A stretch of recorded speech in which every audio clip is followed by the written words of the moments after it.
Olá pessoal, aqui é o professor Fábio Capabianco. Eu vou começar o curso de Arquitetura de Computadores. Esse curso de Arquitetura de Computadores vai usar dois livros de referência. O primeiro livro é o livro do William Stallings.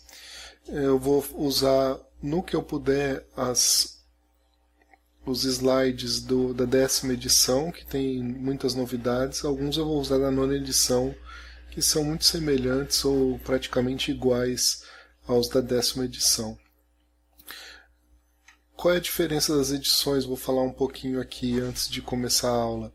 A 10ª edição tem um pouco mais de informações sobre as questões de internet das coisas, de cloud computing, novidades que surgiram nos últimos anos aí da computação. Mas eles não são tratados em profundidade nessa matéria, são tratados apenas como uma questão de colocar em que lugar eles se situam em arquitetura e organização de computadores. Eu também vou usar o livro do Peterson Hennessy, que é Arquitetura e Organização de Computadores, Interface Hardware e Software, e esse livro ele vai ser usado em algumas partes do curso. Esses dois vão ser os livros básicos que vão ser utilizados. Eu vou começar aqui no capítulo 1 do livro do Stallings, e esse capítulo 1 ele envolve os dois primeiros capítulos das edições anteriores, da 9 para trás, que são conceitos básicos e a história da evolução dos computadores. Então esse capítulo espera-se que ele dê uma boa introdução para vocês terem uma ideia do que vai ser abordado durante o curso, tá certo? Basicamente, o curso de Arquitetura e Organização de Computadores ele envolve explicar todos os componentes dentro de um computador. Nós vamos usar principalmente os computadores, os PCs modernos como exemplo. Alguns exemplos eu vou entrar também na arquitetura ARM, que são os processadores que são utilizados e os controladores que são utilizados em dispositivos, outros dispositivos eletrônicos, como celulares, dispositivos móveis e também eletrodomésticos, etc.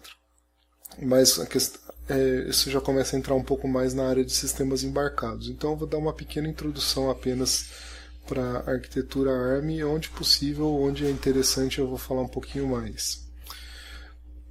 Começando então aqui no capítulo 1, os conceitos básicos da evolução dos computadores, a pergunta mais importante e interessante do curso que nós vamos ter é: o que é arquitetura de computador e o que é organização de computador? São coisas bem distintas.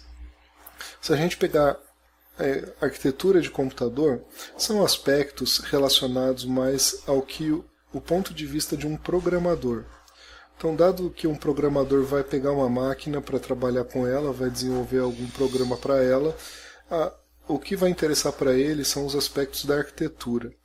Ou seja, mais aspectos a gente vai ver a descrição disso no curso, eu só vou citar aqui inicialmente, mas são coisas relacionadas, por exemplo, às instruções que o computador é capaz de executar, como é que a memória é acessada. Isso está envolvido no endereçamento de memória. Quais são os mecanismos de entrada e saída que existem nesse computador? Essas são as coisas principais e fundamentais para que um programador consiga desenvolver o seu aplicativo, o seu software para esse computador.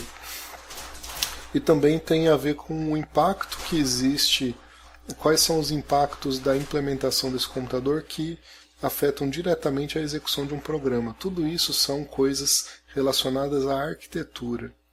E organização? Organização já está mais relacionado a como o computador, o processador, a memória, eles estão implementados em si. Por exemplo, como é que está ligado o processador na memória? Como é que eles se comunicam? Como é que as instruções são executadas dentro de um computador, de um processador? Uma operação aritmética, enfim, qualquer operação que o computador realize, mais os detalhes de implementação. Isso que está relacionado, tá certo? Então, essas coisas normalmente são transparentes ao programador, e a gente vai ver que tem muito relacionado isso daqui com um conceito que a gente vai ver nos próximos slides de família de computadores. Tá? Eu vou passar aqui. Para falar um pouquinho de família de computadores, eu vou usar um exemplo que é a família do IBM 370. É uma arquitetura. O que isso significa? Isso significa que todos os computadores que fazem parte dessa mesma família, os programas deles são executados ou funcionam praticamente da mesma maneira em todos eles. O que vai mudar? Vai mudar talvez algumas questões de desempenho, e como o computador ele é executado por baixo dos panos, por assim dizer. Vamos ver alguns exemplos aqui. Ó. Essa família ela foi iniciada na década de 70 e inicialmente já tinha vários modelos. Assim como nós temos hoje, computadores mais baratos e mais lentos, e mais rápidos e mais caros. Então dava uma gama de possibilidades para que o consumidor pudesse, o público-alvo pudesse escolher. E o que era interessante, independentemente do software, todo o software desenvolvido para essa arquitetura ia funcionar em todos eles, talvez de uma maneira mais rápida em uns, mais lenta em outros. Quando novos modelos foram introduzidos com o passar dos anos, a arquitetura continua a mesma, ou seja, você protege o consumidor de ele perder o software que ele tinha antes.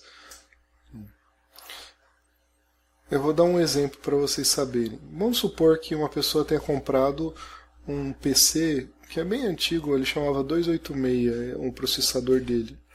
Os programas que funcionavam nele eram de 16 bits. Se alguém comprasse um computador novo 386, os programas anteriores funcionariam que ele tinha no 286 funcionariam no 386 também. Por quê? Porque eles eram da mesma família. Só a questão ele seria mais rápido, né, o processador da geração seguinte, e a maneira como por baixo foi implementado a execução das instruções, como o computador funcionava do ponto de vista mais de hardware, que a gente chama, mais baixo nível, isso é a questão de organização do computador, isso mudava bastante. Mas a arquitetura continuava a mesma. Então esse é o conceito de família. E até hoje, por incrível que pareça, essa família aqui de IBM 370 ainda funciona nos mainframes da IBM. Se a gente comprar um mainframe da IBM, pode ser que o mainframe seja dessa arquitetura aqui.